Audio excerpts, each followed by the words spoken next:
bahawa masa hanya milik sang dia, Arakian bermulalah pentas pendefinisian. Frasa pertama, keterlibatan aktif anak muda dalam inovasi. Secara takrifan mudah, bermaksud penyertaan golongan muda iaitu dari umur 15 tahun hingga 40 tahun dalam aktiviti mencipta ataupun mereka sesuatu sama ada dalam idea teknologi, sistem dan sains Tuan Yang Dipertua. Namun, dalam konteks perdebatan, agar kita boleh memisahkan bagaimana untuk kita mengenal anak muda kita ini terlibat secara aktif ataupun tidak, kami di meja perwakilan kerajaan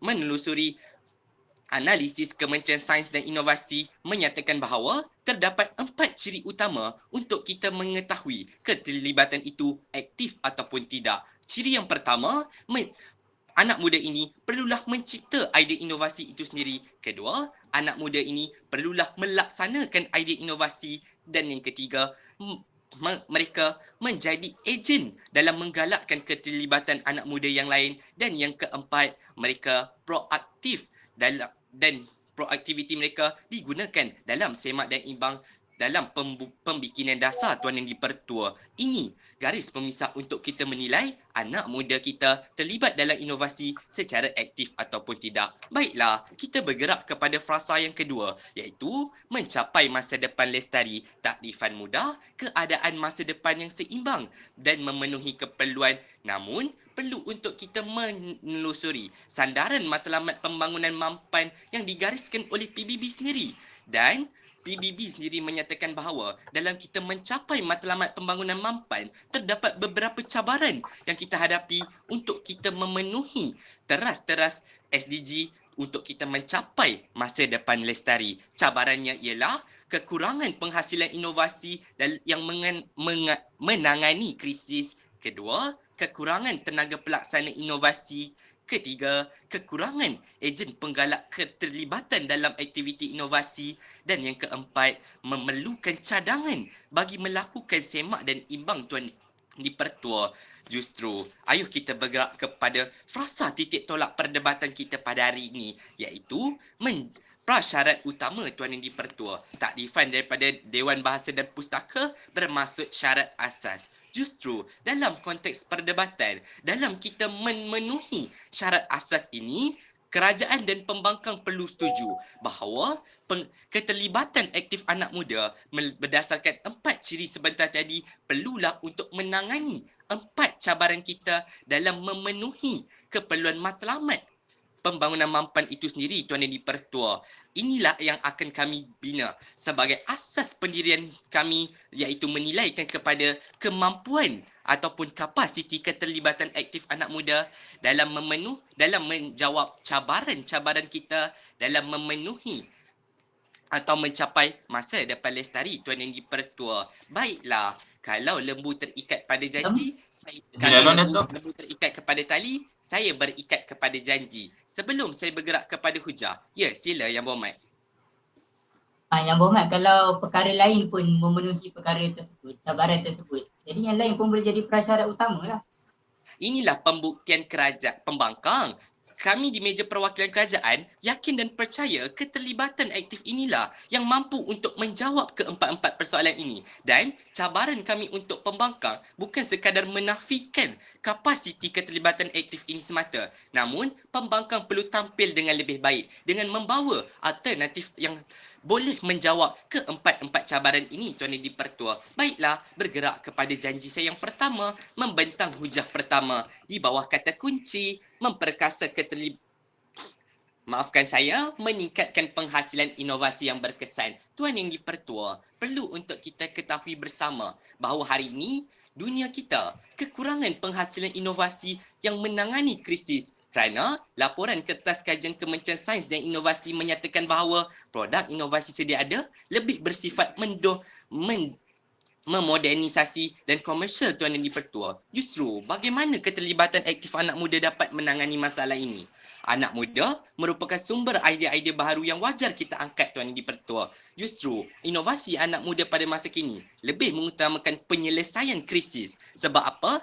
Saya berikan fakta kes yang pertama. Tahu atau tidak, boyan slide bersama antara pejuang aktivis anak muda kita telah melakukan kolaborasi lebih 150 pakar profesional bagi mencipta produk inovasi Tuan Yang di-Pertua. Produk inovasi ini tidak menggunakan sebarang jentera ataupun tenaga besar yang di mana menggambarkan hematnya produk anak muda kita. Namun, bukan sahaja hemat, namun ia memberi kesan yang cukup signifikan. Kesannya, produk inovasi yang telah dijalankan telah berjaya untuk mengumpulkan lebih 11,500 tan plastik sisa domestik di Great Pacific Tuan Yang di-Pertua. Ini menggambarkan bahawa penghasilan inovasi dari produk anak muda kita berkesan Tuan Yang di-Pertua. Baiklah, kita lihat hujah ketiga di bawah kata kunci memperkasakan keterlibatan dalam pelaksanaan inovasi. Tuan Yang di-Pertua, dalam dunia inovasi semasa, memang kita telah melaksanakan banyak produk inovasi. Namun Tuan Yang di-Pertua, laporan Kementerian Alam Sekitar kita menyatakan bahawa Malaysia mempunyai lebih 35% produk inovasi yang terbengkalai kerana kekurangan tenaga pelaksana Tuan Yang di-Pertua. Justru, bagaimana anak muda dapat menangani masalah ini? Anak muda umum mengetahui mempunyai kemampuan fizikal yang mampu melaksanakan projek ini. Contoh fakta kes kedua, Pandawara, iaitu sekumpulan anak muda yang mencipta inovasi bagi menyelamatkan sungai-sungai di Indonesia Tuan Yang di-Pertua. Dahulunya, penubuhan persatuan ini bermula dengan 9 orang. Namun pada 2025, pelibatannya meningkat sehingga 50,000 ahli Tuan Yang di-Pertua secara aktif yang pada akhirnya impak daripada inovasi ini berjaya kekal sehingga hari ini dan lebih 20 batang anak sungai di Indonesia diwartakan telah bebas daripada pencemaran Tuan Yang di-Pertua. Ini menggambarkan bahawa anak muda kita mampu untuk memenuhi hasrat kita dalam mencapai masa depan lestari. Tiada apa lagi saya pinta, mohon untuk terus mencadang. Assalamualaikum. Baik, Waalaikumsalam warahmatullahi wabarakatuh. Terima kasih. Seterusnya silakan Ketua Pembangkang.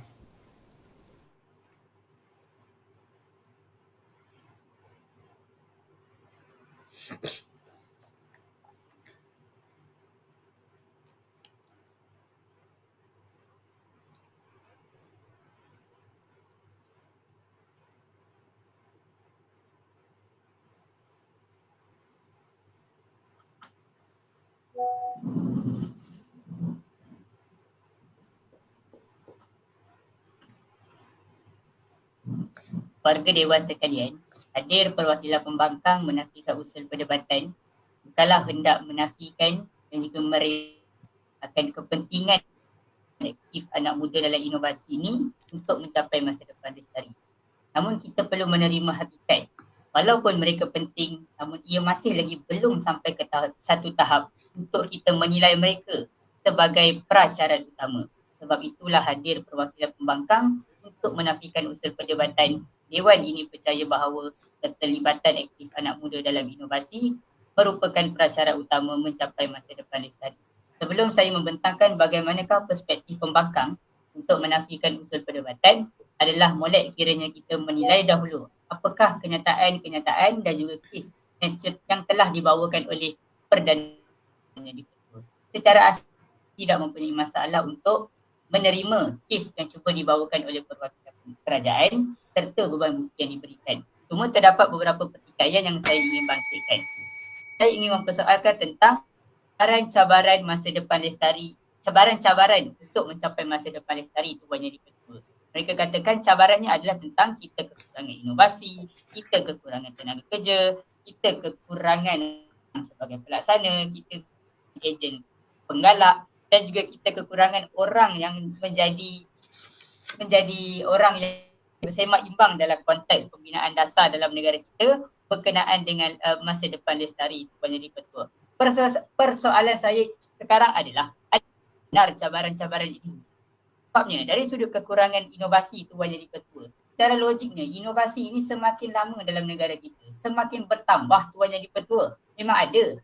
Jadi mana anda sendiri bahawa isu kekurangan inovasi ini masih lagi boleh berlaku. Secara logiknya negara kita sedang berada dalam tempoh perubahan kepada tenaga tidak boleh baharu dan memang akan ada banyak inovasi yang telah dilakukan dalam negara kita. Maka isu berkenaan kekurangan inovasi, saya masih meragui isunya. Tentang kekurangan kerja itu jadi betul. Sedangkan pada saat dan ketika inilah banyak dasar kerajaan yang telah pun mengutamakan tentang tenaga kerja. Mereka yang terlibat dalam, mereka hendaklah masyarakat kerajaan kita letakkan bahawa diri untuk bekerja dan menjadi tenaga kerja dalam sektor masa depan lestari ini Tuan Yang Pertua.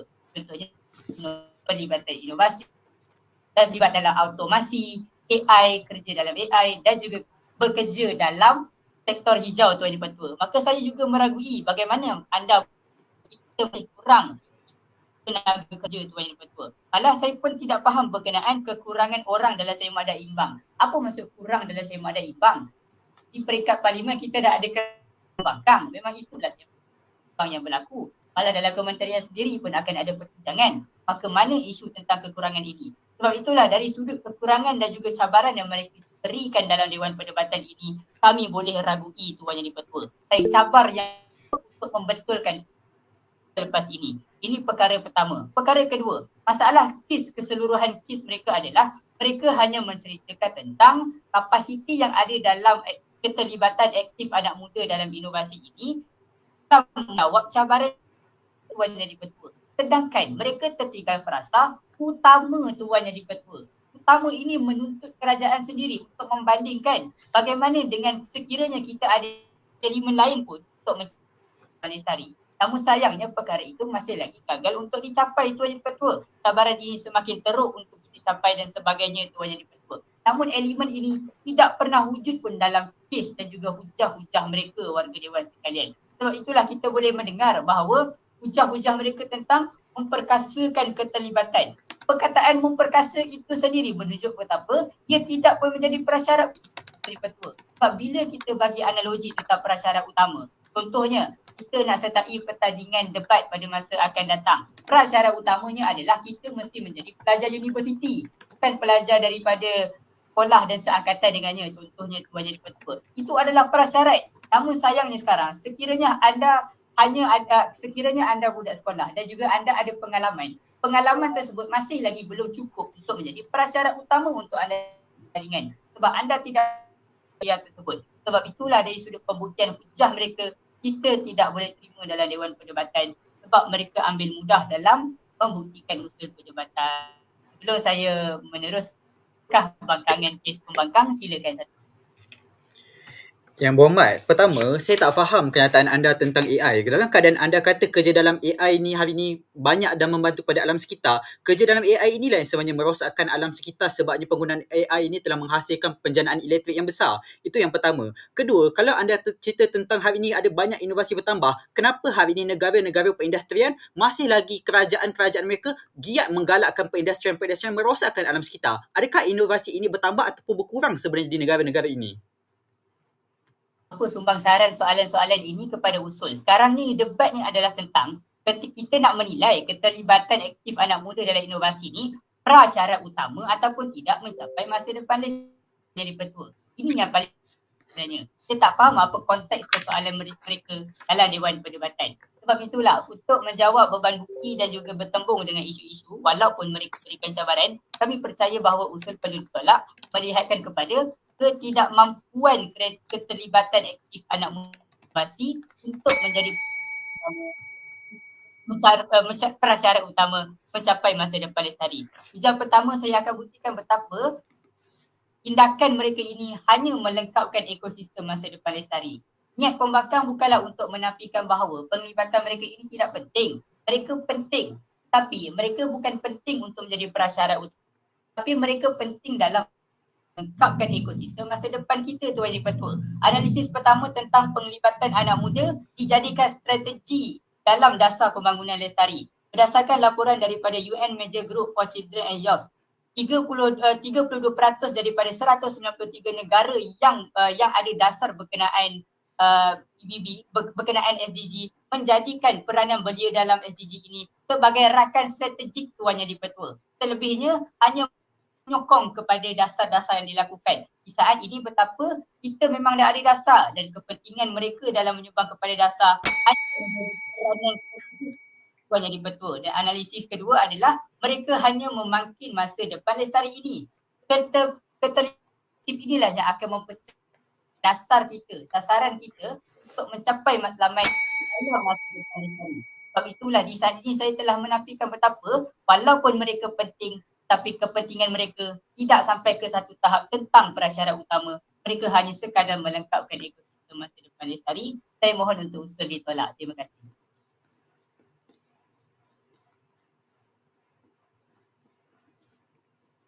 Baik, terima kasih diucapkan kepada Ketua Pembangkang. Seterusnya silakan Tengku.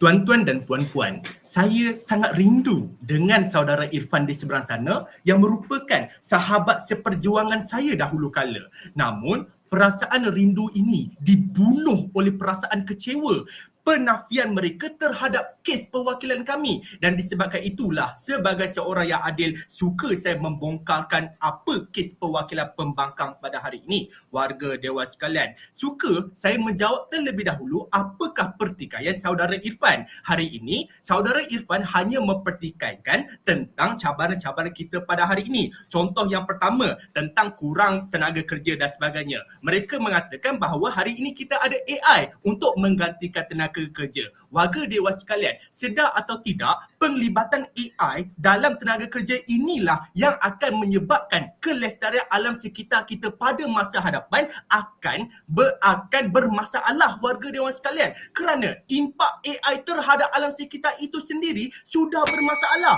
Contohnya, ChatGPT telah menggunakan 1.7 juta galon air sumber tenaga yang boleh dibaharui menyebabkan kerosakan daripada aspek alam sekitar, warga Dewan sekalian. Kedua, mereka katakan, hari ini kita dah ada dasar, kerajaan ada sektor dasar untuk sektor dengan tenaga kerja dan sebagainya, warga Dewan sekalian. Warga Dewan sekalian, apa yang anda katakan, semua dasar anda itu adalah hasil daripada desakan, tekanan sosial dan memorandum anak muda kita dalam keterlibatan aktif mereka dalam inovasi. Contohnya, memorandum yang diserahkan oleh Persatuan Belia Hijau Malaysia MyHeart kepada Kementerian Alam Sekitar menekankan aspek untuk kita memperkasakan inovasi alam sekitar ini, warga Dewan sekalian. Maknanya sebenarnya apa yang anda katakan, dasar kita itu bukan sahaja disokong oleh belia, malah dipengaruhi oleh belia sebagai ejen mekanisme semak dan imbang, warga Dewan sekalian. Kalau kita lihat pula sekarang ini apa permasalahan kes perwakilan pembangkang pada hari ini, sebenarnya mereka tiada bentuk penafian pun. Kerana apa? Hujah pertama mereka mengatakan tindakan yang menghalang, warga Dewan sekalian. Pada awal perkataan Irfan sendiri dah kata kami setuju memang ada kepentingan keterlibatan aktif ini, warga Dewan sekalian. Keadaan anda bersetuju sebenarnya telah menyebabkan anda bersama dengan kami dalam kes perwakilan kami sekarang ini, warga Dewan sekalian. Apa yang anda tak setuju, kepentingan ini tak cukup untuk mengangkat sebagai prasyarat utama, warga Dewan sekalian. Hari ini, kes kerajaan amat mudah. Kami katakan apabila kapasiti belia daripada 4 perkara ini boleh menjawab ke-4 cabaran, itulah yang mengangkat kapasiti ini menjadi prasyarat utama. Kerja mudah pembangkang nafikan sahaja kesemua 4 ini, kita tak boleh capai inovasi, kita tak boleh capai pelaksana, ejen pembudayaan dan juga ejen semak dan imbang, dan anda datangkan dengan alternatif yang lain yang boleh menjawab ke-4 cabaran ini lalu menjadi prasyarat utama. Sangat mudah kerja pembangkang namun gagal dibuat di seberang sana, warga Dewan sekalian. Setelah membungkam kes perwakilan pembangkang, saya boleh silakan satu.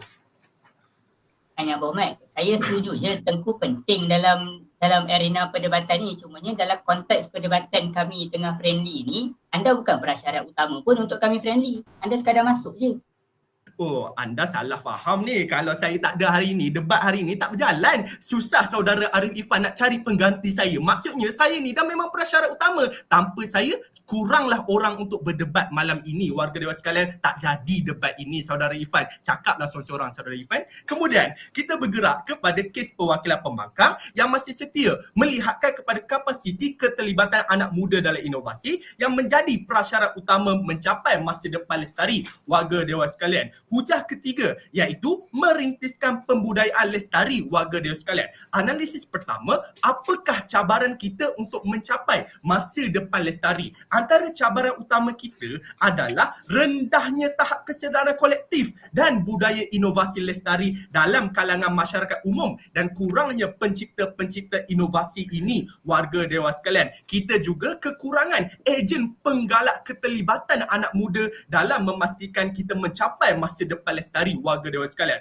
menurut laporan UNESCO 2023, hanya 37% anak muda di Asia Tenggara memahami konsep pembangunan lestari dan pembudayaan inovasi ini. Maknanya, kesedaran yang berlaku hari ini hanyalah bersifat kelompok. Sedangkan untuk mencapai masa depan lestari, kita perlukan kesedaran kolektif dalam pembudayaan inovasi lestari dari aspek kesedaran masyarakat umum dan juga peningkatan keterlibatan pencipta inovasi ini. Warga dewan sekalian, analisis kedua, bagaimana kapasiti anak muda ini menjawab cabaran ini. Hari ini warga dewan sekalian, keterlibatan aktif anak muda ini bukan sekadar menjadi pengguna teknologi tetapi menjadi trendsetter sosial yang menjadikan kelestarian sebagai budaya. Contohnya, Eco Nights Malaysia melibatkan anak muda dalam program Green Outreach di mana lebih 12,000 pelajar sekolah dilatih dan diberikan pendidikan mengenai inovasi tenaga boleh baharu dan mereka mesti sebarkannya kepada keluarga dan rakan-rakan mereka melalui media sosial. Warga dewan sekalian, di peringkat ASEAN, kita mempunyai program ASEAN Youth Eco Champions Award AYK yang telah menghasilkan peningkatan lebih 30 belia yang memperkenalkan sistem biofilter air kampung di Indonesia dan Filipina dan inovasi mereka digunakan oleh penduduk tempatan. Warga dewan sekalian, kesannya hari ini kesedaran kolektif tercapai dan lebih ramai masyarakat sedar akan kepentingan inovasi ini dan lebih ramai anak muda kita menjadi pencipta inovasi mencapai SDG 13 Climate Action dan SDG 4 Education for Sustainable Development. Warga dewan sekalian, hujah keempat, menjadi mekanisme semak dan imbang dalam pembuatan dasar. Warga dewan sekalian, hari ini dalam pembuatan dasar, suara anak muda sering diketepikan dan dasar yang digubal lebih berorientasi jangka masa pendek. Menurut United Nations Program, hanya 8% negara di dunia yang benar-benar melibatkan anak muda dalam pembuatan dasar. Analisis kedua, bagaimana kapasiti ini boleh jawab cabaran. Kita tengok contoh Greta Thunberg, seorang gadis Sweden yang berumur 15 tahun menggerakkan inisiatif Fridays for Future yang kini berkembang lebih 150 negara dan menyebabkan tekanan kepada Kesatuan Eropah memperkenalkan European Green Deal 2019 yang mengikat negara anggota kepada pelepasan karbon sifar masih menjelang 2050. Warga dewan sekalian, bahkan di Malaysia saya telah bentangkan sejak awal pertikaian, kita ada Persatuan Belia Hijau dan sebagainya. Warga dewan sekalian, maknanya di pihak perwakilan kerajaan kami telah membuktikan kapasiti belia ini, kapasiti keterlibatan anak muda aktif ini mampu untuk menjawab cabaran demi mencapai masa depan lestari. Terus mencadang. Assalamualaikum. Waalaikumsalam warahmatullahi wabarakatuh. Terima kasih Timbalan Perdana Menteri. Seterusnya silakan Timbalan Ketua Pembangkang Datuk Dani Syafin untuk meneruskan sesi perdebatan. Silakan.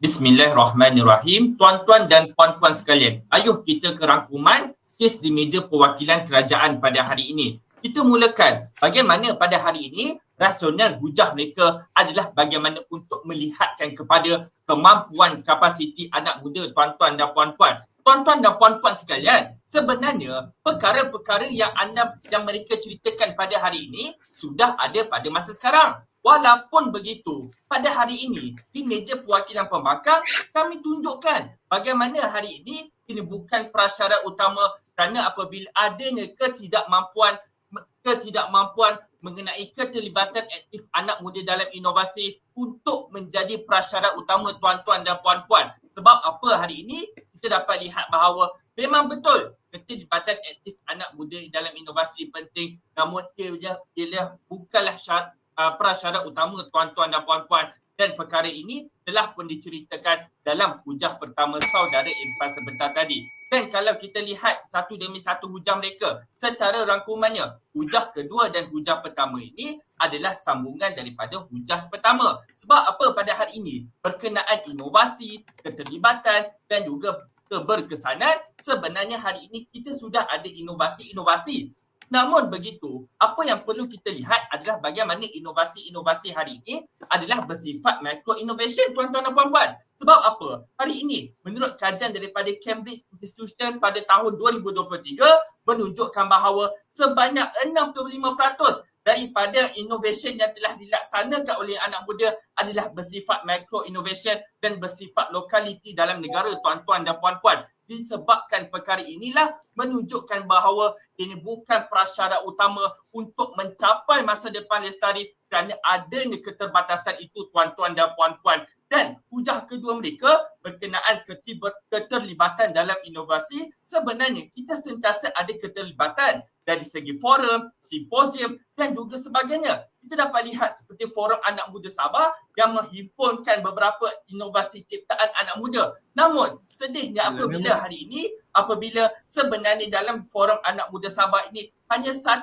dan 2 sahaja inovasi anak muda Sabah yang diterima untuk dibawa, dan selebihnya hanyalah bersifat teori semata-mata tuan-tuan dan puan-puan. Dan rangkuman untuk di meja timbalan Perdana Menteri mengenai semak dan imbang sebenarnya dan sebagainya, tuan-tuan dan puan-puan, anak muda pada hari ini sentiasa diutamakan dalam memberi pandangan dan sebagainya. Pun begitu, tuduhan anda mengatakan pada hari ini apabila anak muda sentiasa dipinggirkan tidak pernah benar dan menunjukkan bahawa hari ini anda tidak pernah cakna tentang bagaimana potensi anak muda hari ini tuan-tuan dan puan-puan. Namun begitu, telah kami tunjukkan bagaimana secara rangkumannya keterlibatan aktif anak muda dalam inovasi ini bukanlah prasyarat utama untuk kita mencapai masa depan lestari berdasarkan matlamat, iaitu keterbatasan tuan-tuan dan puan-puan sekalian. Sebelum saya masuk ke dalam hujah, dipersilakan.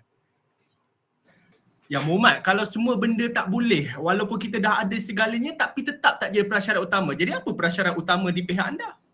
Datuk, pada hari ini, sebab itulah di meja perwakilan pembangkang, kami telah tunjukkan bagaimana saudara Irfan menyatakan adanya keterbatasan anak muda. Dan dalam hujah saya akan tunjukkan mengapa pada hari ini sebenarnya apa akan terjadi jika kita menjadikan keterlibatan aktif anak muda dalam inovasi ini sebagai prasyarat utama tuan-tuan dan puan-puan sekalian. Baiklah, hujah kedua di meja perwakilan pembangkang adalah berkata kuncikan ketidakupayaan keterlibatan aktif anak muda dalam inovasi. Dan dalam analisis pertama berkenaan risiko tidak menepati tahap lestari. Menurut kajian daripada Cambridge Institute pada tahun 2023 menunjukkan kepada kita sebanyak lebih 70% inovasi yang diketuai oleh anak muda gagal untuk mengekalkan impak kelestarian lebih daripada masa 2 tahun. Hal ini dapat ditunjukkan apabila keterlibatan aktif anak muda sering mencetuskan idea baharu. Namun, majoritinya hanya bersifat di peringkat kajian teori semata-mata dan tidak pernah untuk melakukan kajian impak alam sekitar atau sosial secara menyeluruh tuan-tuan dan puan-puan sekalian. Hal ini juga dapat dibuktikan apabila banyak inovasi mereka lahir daripada keinginan untuk mencipta sesuatu viral atau unik, bukan semestinya untuk penyelesaian kepada masa depan lestari tuan-tuan dan puan-puan sekalian. Justru, apakah kesan daripada perkara ini apabila hari ini perkara-perkara ini boleh menyebabkan kepada kita 3 perkara. Pertama, dari segi penggunaan sumber-sumber yang tidak cekap. Kedua, dari segi pembaziran teknologi. Dan yang terakhir, peningkatan jejak karbon tuan-tuan dan puan-puan sekalian. Sebab itulah pada hari ini kami tunjukkan bagaimana ini bukan adalah merupakan syarat utama tuan-tuan dan puan-puan. Analisis kedua, risiko eksploitasi dan tokenism belia. Tahukah anda, menurut kajian oleh World Bank Development pada tahun 2023 memberi amaran bahawa banyak institusi menggunakan anak muda sebagai hiasan imej untuk kelihatan progresif tanpa benar-benar memberi kuasa untuk membuat keputusan. Hal ini dapat disetujui apabila dalam banyak program dan forum institusi belia dilibatkan hanya sekadar pelengkap syarat. Hal ini kerana suara mereka tidak pernah untuk diterjemahkan kepada dasar sebenar tuan-tuan dan puan-puan sekalian. Sebab itulah pada hari ini dia bukan sahaja melemahkan semangat anak muda, malah dia boleh memberi impak buruk terhadap pembaziran sumber seperti keterlibatan anak muda dan hilang kepercayaan institusi terhadap proses inovasi tuan-tuan dan puan-puan. Selesai hujah ketiga. Hujah ketiga, pelibatan ekosistem masa depan lestari yang syumul. Poin yang dipertua, tidak dinafikan keterlibatan anak muda dalam inovasi amat penting. Walaupun begitu, untuk mencapai kejayaan sebenar masa depan lestari adalah penglibatan ekosistem yang bersifat menyeluruh dan sempurna tuan-tuan dan puan-puan sekalian. Hal ini dapat disokong melalui kenyataan Profesor Dr. Aisyah binti Daud, pensyarah kanan di program Sains Pembangunan Sosial dan Persekitaran UKM, menyatakan ada 3 P untuk dijadikan panduan dalam hal ini. P pertama, pengukuhan dasar kerajaan yang kolaboratif menyentuh semua pihak. Apabila pada hari ini kita dapat lihat di Jerman, mereka menggunakan tenaga dan teknologi hijau dalam dasar energi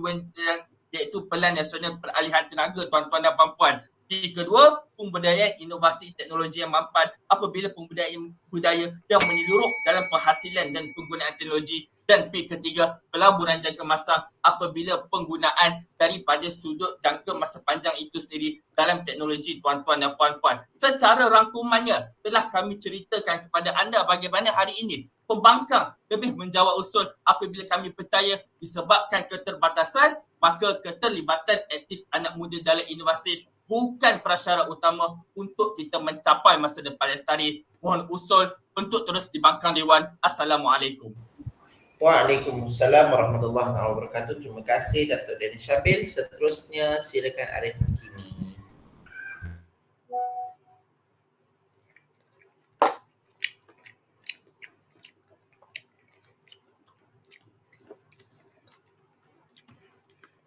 Cuba suara dengan suara saya. Dengar Jelas Kimi. Nak minum air dulu pun boleh. Ya, okey.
Hadirin hadirat sekalian, saya ingin ingatkan anda semua, kebijaksanaan bukanlah datang dari penuaan umur.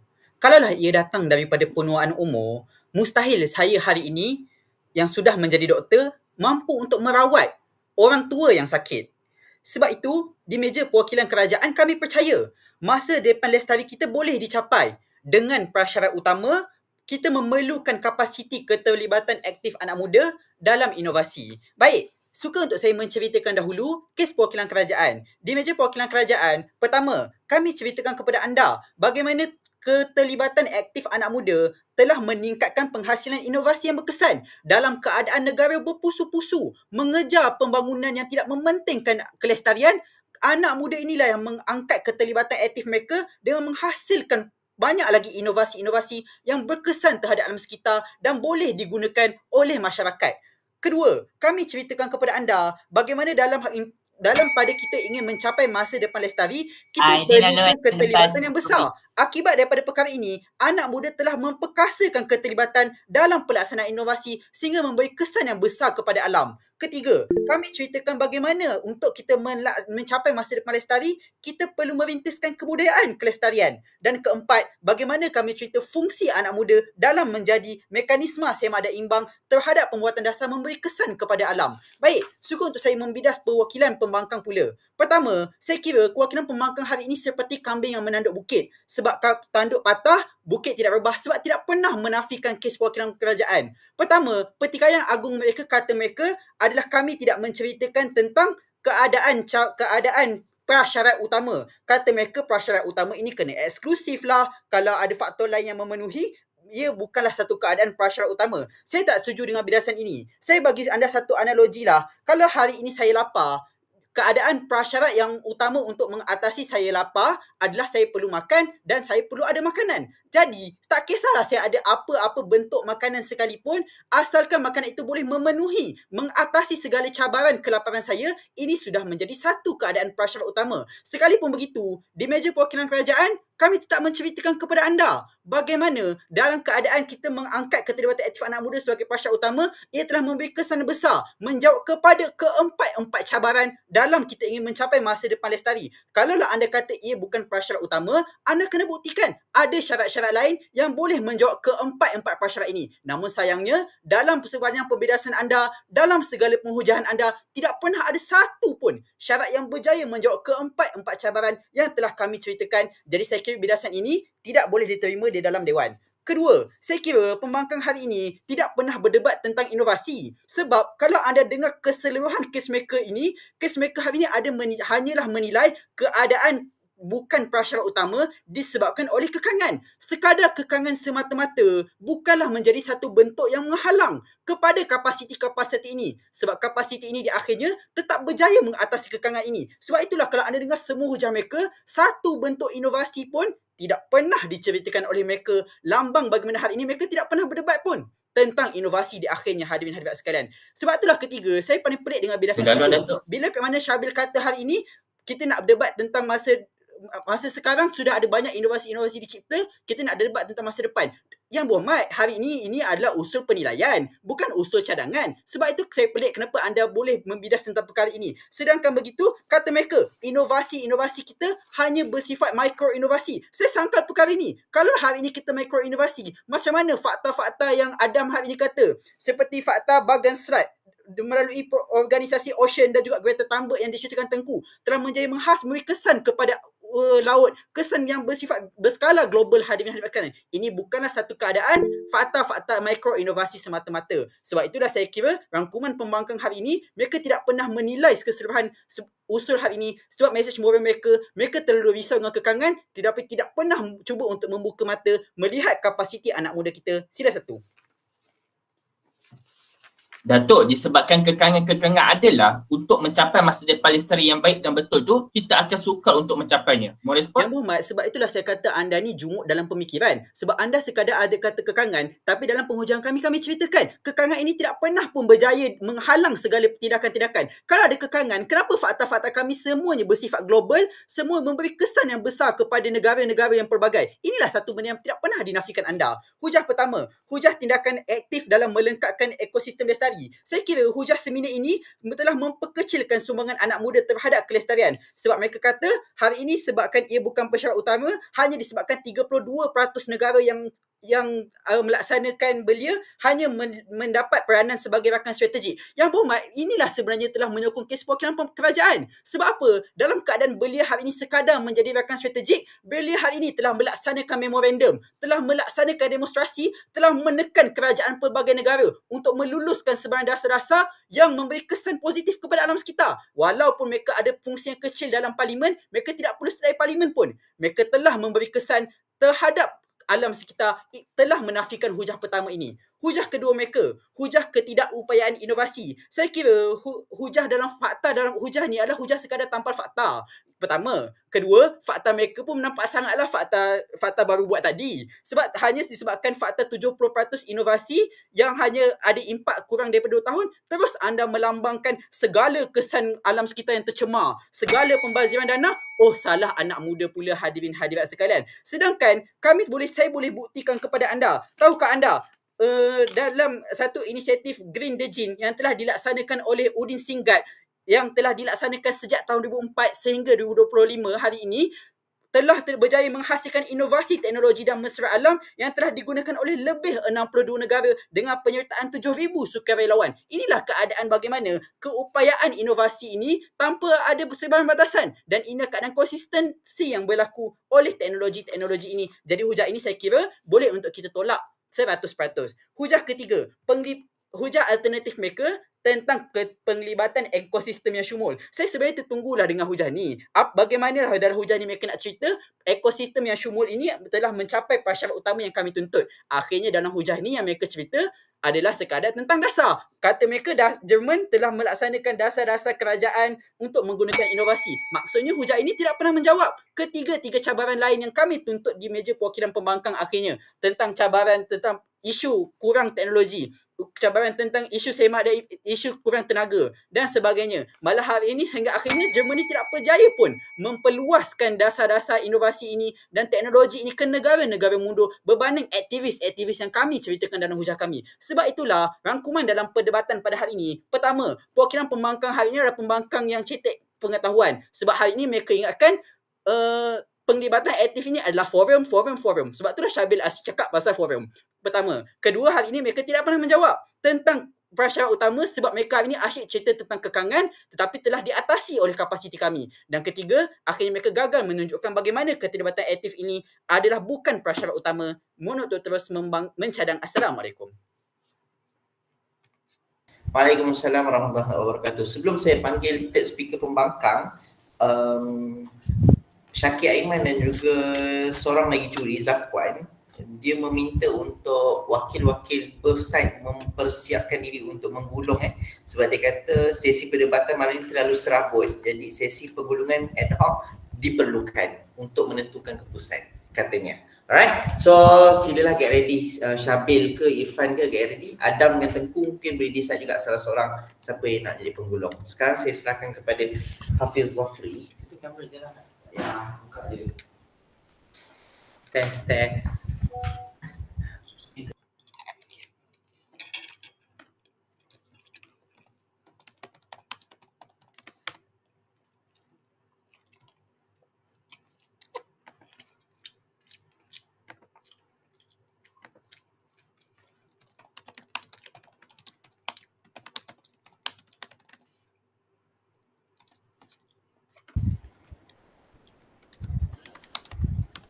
Bismillahirrahmanirrahim. Terima kasih Tuan Adil Ketua, Tuan Speaker Dewan Perwakilan Kerajaan Pembangkang, seterusnya Wakil Dewan yang bersidang. Baiklah Wakil Dewan yang mulia, kita lihat 3 masalah utama di meja pihak kerajaan pada hari ini Wakil Dewan yang mulia.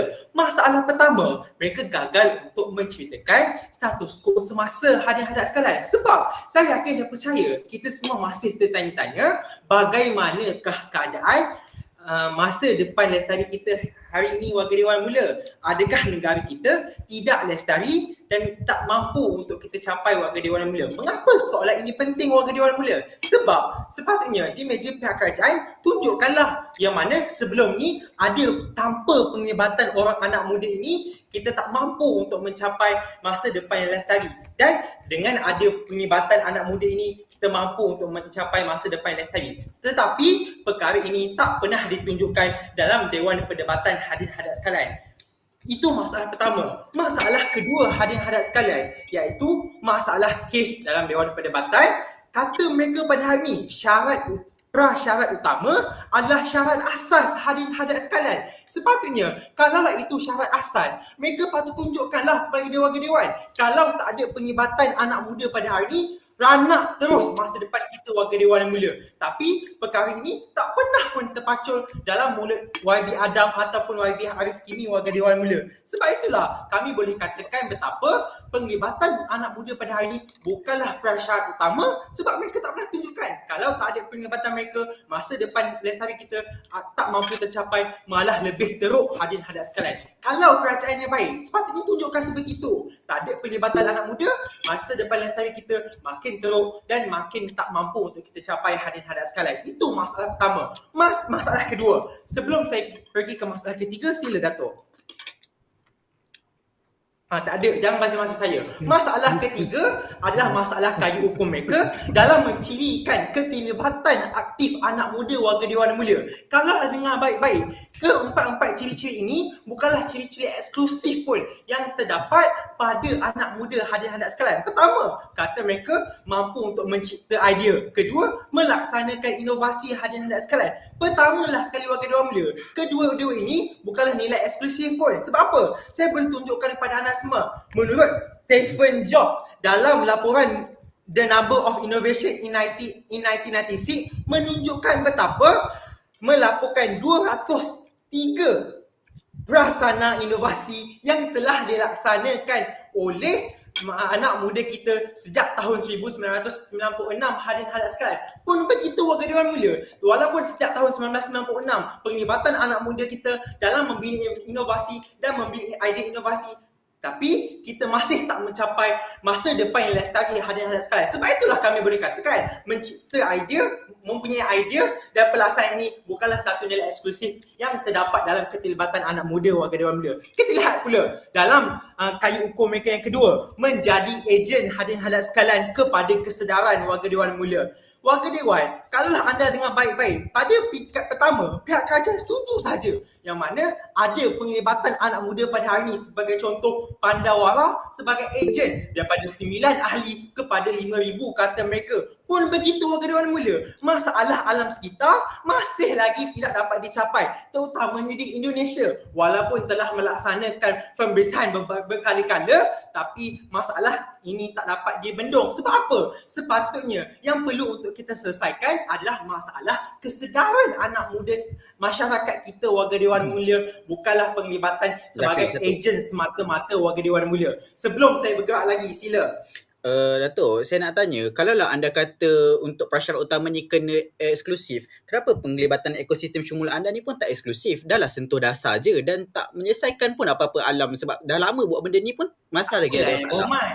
Tapi patutnya Yang Berhormat lah kena tunjukkan betapa kalau tak ada keterlibatan anak muda ini, kita tak mampu untuk capai. Itu sahaja tugas pihak kerajaan. Baik, kita lihat masalah seterusnya warga Dewan Mulia, iaitu masalah hujah-hujah mereka. Kita lihat hujah pertama YB Adam yang bawa kata kunci mempertingkatkan penghasilan inovasi yang berkesan warga Dewan Mulia. Kalaulah dengar kata kunci hujah ini, kita sangkakan adalah inovasi-inovasi anak muda yang mampu untuk menyelesaikan alam sekitar hadirin hadirat sekalian. Pun begitu warga Dewan Mulia. Dalam peringkat pertama, beliau setuju saja ada 130 inovasi yang telah melibatkan anak muda warga Dewan Mulia. Pun begitu, masalah alam sekitar kita masih tak dapat kita capai warga Dewan Mulia. Sebab apa? Sebab kami di meja pihak pembangkang percaya bahawa penglibatan anak muda ini tak memberi impak positif pun kepada alam sekitar kita warga Dewan Mulia. Kalaulah hanya berjaya mencapai 115 tan sisa plastik, perkara ini telah lama pun. Tanpa inovasi anak muda, kita mampu untuk mencapai sebanyak 350 mampu untuk dihapuskan melalui inovasi-inovasi biasa warga Dewan Mulia. Kita lihat, dan hujah ini tak menjawab pun kepada cabaran pertama ataupun cabaran kedua warga Dewan Mulia. Kita lihat hujah kedua mereka di meja pihak pembangkang, di pihak kerajaan, di bawah kata kunci memperkasa keterlibatan pelaksanaan inovasi warga Dewan Mulia. Dalam hujah ini, YB Adam cerita betapa Malaysia lebih 35% inovasi tergendala warga Dewan Mulia, dan pada akhirnya kes mereka sangatlah melompat-lompat. Tiba-tiba peningkatan kepada penyertaan ahli pandawara warga Dewan Mulia, dan hujah ini bukanlah hujah yang baik saya katakan. Baiklah, kita lihat hujah YB Tengku. Hujah ketiga beliau menceritakan tentang merintiskan pembudayaan lestari warga Dewan yang Mulia. Persoalannya warga Dewan yang Mulia, masyarakat yang mana satukah, pemuda yang mana satukah mampu untuk merintiskan pembudayaan lestari? Sebab dalam hujah yang mereka tunjukkan betapa dalam keadaan kini kita kurang ejen penggalak warga Dewan Mulia yang mana sekadar 37% sahaja dalam Asas Negara warga Dewan Mulia. Pada peringkat pertama, pihak kerajaan setuju sajalah. Masalah utama kita pada hari ini adalah kita kurangnya pembudayaan warga Dewan Mulia, bukanlah daripada kurangnya ejen warga Dewan Mulia. Maknanya kata kalau kita untuk meningkatkan pembudayaan, kita perlu buka kelas pembudayaan lestari warga Dewan Mulia. Hujah keempat ini saya tak boleh terima warga Dewan Mulia sebab hanya mampu menciptakan menjadi semak dan imbang. Saya boleh tunjukkan kepada warga Dewan betapa hanya melibatkan anak muda dalam penglibatan ini hanya sekadar bersifat simbolik ataupun tokenisme hadirin hadirat sekalian. Saya boleh tunjukkan bukti dalam pembinaan dasar pembangunan belia negara 2015-2025 yang mampu untuk mengurangkan masalah pengangguran. Dan wujud 30 anak muda dalam pembikinan dasar ini warga Dewan Mulia. Pun begitu, pengangguran belia masih lagi tinggi, hampir 11% peningkatan setiap tahun warga Dewan Mulia. Maka hujah di meja pihak pembangkang, pihak kerajaan telah beranak. Mohon untuk terus membangkang. Assalamualaikum.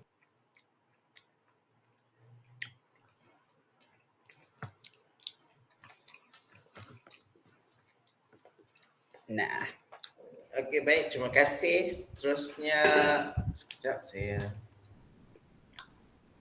harap kita akan terus dengan sesi penggulungan. Maka saya jemput wakil daripada perwakilan pihak pembangkang untuk memulakan sesi penggulungan.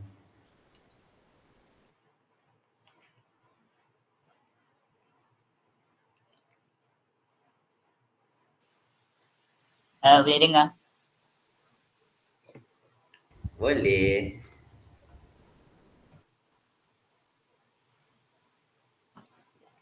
Disebabkan juri-juri kita merasakan serabut dengan perdebatan kita hari ini, saya cuba mudahkan debat hari ini dengan satu analogi supaya kita semua faham apa sebenarnya tuntutan utama perdebatan. Bila kita membicarakan soal tentang prasyarat utama, saya cuba analogikannya sebagai syarat-syarat masuk pertandingan debat. Sebab ada Tengku hari ini, saya gunalah pertandingan debat Piala Perdana Menteri. Saya pernah lawan beliau waktu SEMI 2023 dulu. Okay, syarat-syarat untuk masuk ke pertandingan debat Piala Perdana Menteri. Syarat-syaratnya adalah mestilah pelajar sekolah, khususnya adalah sekolah SDP. Itu adalah syarat-syaratnya ataupun prasyaratnya. Dalam konteks perdebatan hari ini, sebenarnya apa yang cuba dibawakan oleh perwakilan kerajaan adalah mereka hanya menceritakan kepentingan untuk ambil Tengku masuk dalam PPM. Sebab Tengku dah ada pengalaman, Tengku boleh buat macam-macam, Tengku dah kreatif dalam membidas, kreatif dalam membahas dan sebagainya. Sebab itulah Tengku perlu dijadikan sebagai prasyarat utama masuk dalam tim SPJ dulu, Tuan Yang di-Pertua. Sedangkan anda sekadar menunjukkan kepentingan itu sahaja. Kalau anda ada pengalaman debat, itu tidak pernah menggambarkan, menilai kita sama ada anda sebagai prasyarat utama ataupun tidak untuk masuk pasukan. Yang paling penting sekarang anda adalah ahli ataupun pelajar sekolah daripada sekolah berasrama penuh. Itulah yang sepatutnya dibuktikan oleh perwakilan kerajaan. Nak tak nak anda mesti pelajar SDP. Dalam konteks perdebatan bersama, nak tak nak memang kita kena ada anak muda kreatif dalam bidang ini untuk mencapai keadaan masyarakat yang masa depan yang lebih lestari itu yang di-Pertua. Di saat ini, kes mereka hanya menceritakan tentang kepentingan yang ada kepada anak muda sahaja. Mereka boleh menghasilkan inovasi, mereka boleh memberikan tenaga kerja, mereka boleh bagi kesedaran, mereka boleh mendesak dasar Tuan Yang di-Pertua. Namun di saat ini, di manakah lambang prasyarat utama ini Tuan Yang di-Pertua dalam kes mereka? Tidak pernah pun kita dengar Tuan Yang di-Pertua. Sebab itulah sewaktu saya jadi ketua pembangkang saya petikaikan siap-siap bagaimanakah dengan dalam konteks kekurangan, kita kurang inovasi, kita kurang tenaga kerja, semua diletakkan kuranglah dalam cabaran mereka, dijadikan sebagai sandaran yang betul untuk anda menilai bahawa keterlibatan aktif anak muda dalam inovasi ini menjadi prasyarat utama itu Puan Jadi Ketua. Sebab itulah kami mempertikaikan juga tentang ciri-ciri mereka. Ciri-ciri yang ada pada anak muda ini, anda perlu nilai sejauh manakah ciri-ciri itu boleh dijadikan sebagai prasyarat utama. Tapi sayangnya, sepanjang pembuktian perwakilan kerajaan, mereka hanya buktikan betapa pelibatan aktif ini hanya akan melengkapkan dasar Tuan Yang Di-Pertua. Dan juga masalah hujah-hujah mereka adalah hujah-hujah contoh. Contoh dari segi buat inovasi, dari segi tenaga kerja, kesedaran dan juga dasar. Saya paling bermasalah dengan dasar Tuan Yang Di-Pertua. Sejak bila dasar dalam negara ini dibuat? Disebabkan oleh atas desakan daripada anak muda. Sedangkan dasar tentang pembangunan lestari yang dibuat oleh mana-mana negara dalam negeri ini disebabkan oleh PBB yang suruh buat Tuan Yang Di-Pertua. Memang ia dibincangkan di peringkat antarabangsa. Maka di saat ini prasyarat utamanya adalah dalam konteks dasar adalah tentang kesedaran pihak pertubuhan bangsa-bangsa bersatu. Bukan keterlibatan aktif Tuan Yang Di-Pertua. Saya tak tahu macam mana isu dasar ini boleh mereka sandarkan keterlibatan anak muda yang aktif inilah yang menjadi penyebab dasar kita bersifat lestari Tuan Yang Di-Pertua. Sebab itulah hujah-hujah mereka ini kita tidak boleh terima dalam Dewan Perdebatan. Kembali kepada kes perwakilan pembangkang. Kami setuju betapa memang ada kepentingan. Cumanya kepentingan itu tidak boleh dinilai sehingga ke tahap menjadi prasyarat utama. Hujah pertama saya dah buktikan betapa sikap aktif mereka ini hanya akan melengkapkan ekosistem yang kita dah sediakan Tuan Yang Di-Pertua. Ekosistem inilah yang menjadi paling yang akan menjadi prasyarat utama. Kalau tak ada ekosistem, anak muda kita pun tak boleh berfungsi. Ini ada dalam hujah ketiga kami buktikan dalam hujah ketiga. Dan hujah kedua kami tunjukkan kepada anda betapa wujud ketidakupayaan dan keterbatasan dalam mereka untuk kita nilai mereka sebagai prasyarat utama. Dan secara rangkumannya, perwakilan kerajaan tidak berjaya untuk menjadi kerajaan yang baik dalam Dewan Perdebatan. Saya mohon untuk Baik, terima kasih. Seterusnya silakan wakil daripada kerajaan untuk menggulung.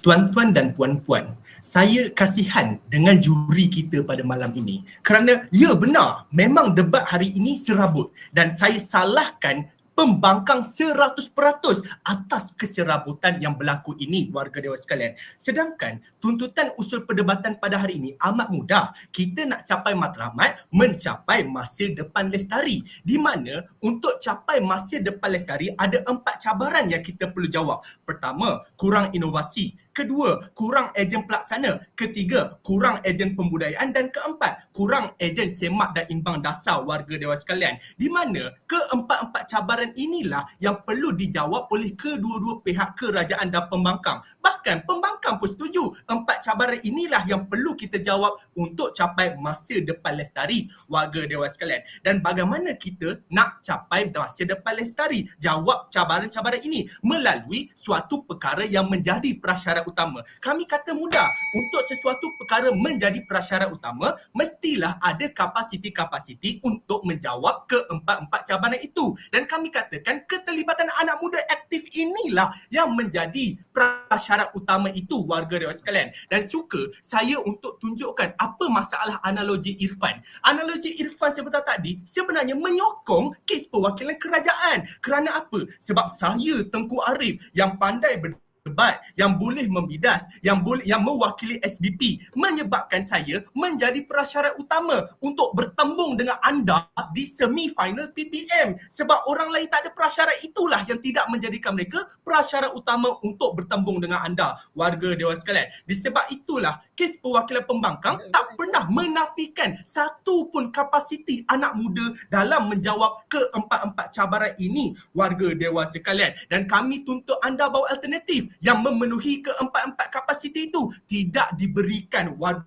Dewan sekalian. Maka saya tertanyalah, pembangkang hari ini datang untuk berdebat ke atau jadi penonton? Itu anda jawablah sendiri. Sekarang ni kita akan lihat apa masalah hujah-hujah mereka. Hujah-hujah mereka, kalau kita lihat apa pembuktian mereka. Kejap saya lihat. Oh, lupa. Tiada pembuktian. Kerana apa? Keempat-empat hujah mereka bermasalah. Hujah pertama, hujah Irfan 60 saat sahaja mengatakan bahawa ya, betul, penting. Terima kasihlah. Hujah satu memang menyokong kami. Hujah kedua mengatakan bahawa membazir sumber dan meningkatkan jejak karbon. Tuduhannya sangat jahat oleh saudara Danish sebentar tadi. Sebab anda tak berikan apa fakta. Anak muda kita inovasi, tiba-tiba meningkat pula jejak karbon. Sedangkan inovasi anak muda inilah yang menyebabkan kelestarian alam sekitar, mengurangkan jejak karbon. Dan mereka kata hari ini eksploitasi anak muda jadi syarat saja. Itu pun jahat. Anda janganlah bagi hujah-hujah jahat, Datuk Syabir. Kemudian, hujah ketiga mengatakan penglibatan ekosistem menyeluruh warga Dewan sekalian. Hari ini, hujah anda tak bawa sumbang saran pun dalam Dewan Perdebatan. Kerana hari ini, kerajaan dah buat kerja, NGO dah buat kerja, tetapi belia kurang keterlibatan. Disebabkan itulah kita nak naikkan belia menjadi prasyarat utama untuk melengkapi ekosistem yang anda katakan. Sebenarnya hujah anda bersetuju sahaja dengan kami. Dan apa fakta-fakta kami yang tidak dibidas oleh mereka? Kami bawakan fakta Econite melibatkan 12,000 pelajar. Kita ada IECA, kita ada dasar Greta Thunberg yang menekan EU, dan kita ada Persatuan Belia yang menghantar memorandum. Kesemua fakta ini tidak dibidas oleh mana-mana pihak perwakilan pembangkang, menunjukkan kes perwakilan kami, kapasiti itu memang terdiri warga Dewan sekalian. Maka pertembungan nilai antara kerajaan dan pembangkang, apa yang kami telah lakukan di pembangkang, hari ini mereka tak nafikan kes. Dan andai kata usul pada hari ini ditolak oleh pembangkang, sebenarnya kita dalam mentaliti pesimistik. Kita tak nak ada perubahan dan kita tak nak penambahbaikan. Tetapi kalau usul pada hari ini diterima, kita mengiktiraf usaha anak muda dalam mencapai masa depan lestari. 4 cabaran tercapai. Bahkan kita boleh melahirkan Malaysia yang mencapai SDG, mencapai masa depan lestari demi anda, kita dan saya warga Dewan sekalian. Mohon mencadang. Assalamualaikum.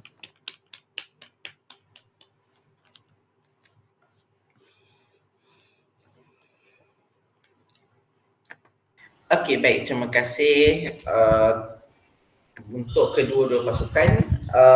Okey.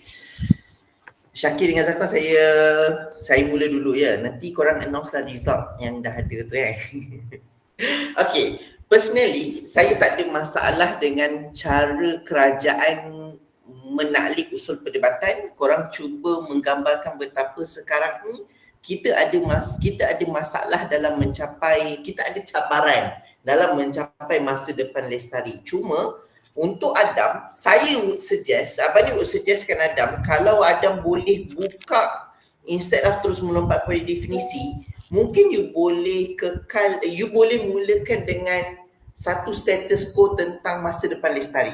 Baru you boleh lompat kepada definisi. Sebab kalau daripada Adam tu sebenarnya usul ni nampak tak clear lagi sebenarnya. Macam mana nak dibawa dan dibuktikan oleh kerajaan. Tapi bila dah masuk kepada definisi dekat dalam definisi kedua ke ketiga, baru apa dia macam faham, okey, korang nak buat macam gini. And hujah Tengku juga yang menampakkan lagi clarity dekat dalam kes korang. So abang ni would suggest Adam boleh mulakan dengan Syabir keluar, Irfan ada ke? Macam nak komen dua orang ni. Cik tanya Irfan dengan Syabil. Macam orang lain pula yang berdebat. Bagi saya masuk pertandingan.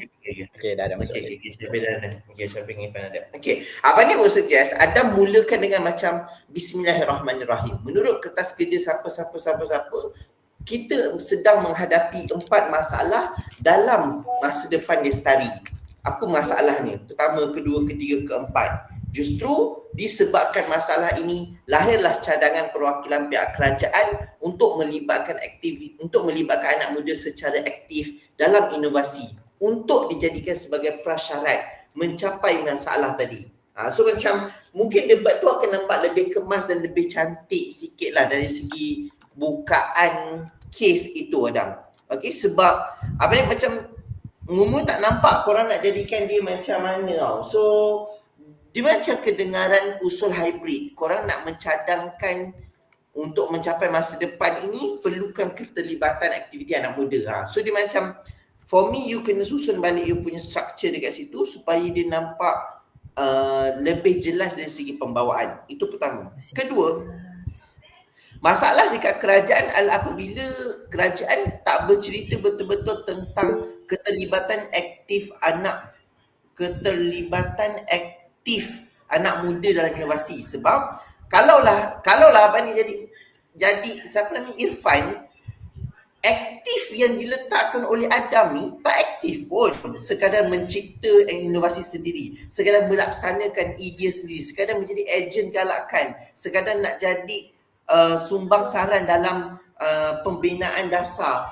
Abang ni merasa kalau abang ni jadi Irfan tadi, abang ni akan kata macam setuju. Memang ciri-ciri anak muda dalam inovasi mencipta inovasi sendiri, melaksanakan idea, tapi sejauh mana aktif mereka? Kalau sekadar cipta inovasi tapi kesannya hanya kepada lokaliti setempat semata-mata. Kalau sekadar melaksanakan idea tapi kesannya hanya kepada skala-skala kecil. Ini bukan lambang aktif yang diletakkan oleh perwakilan pihak kerajaan.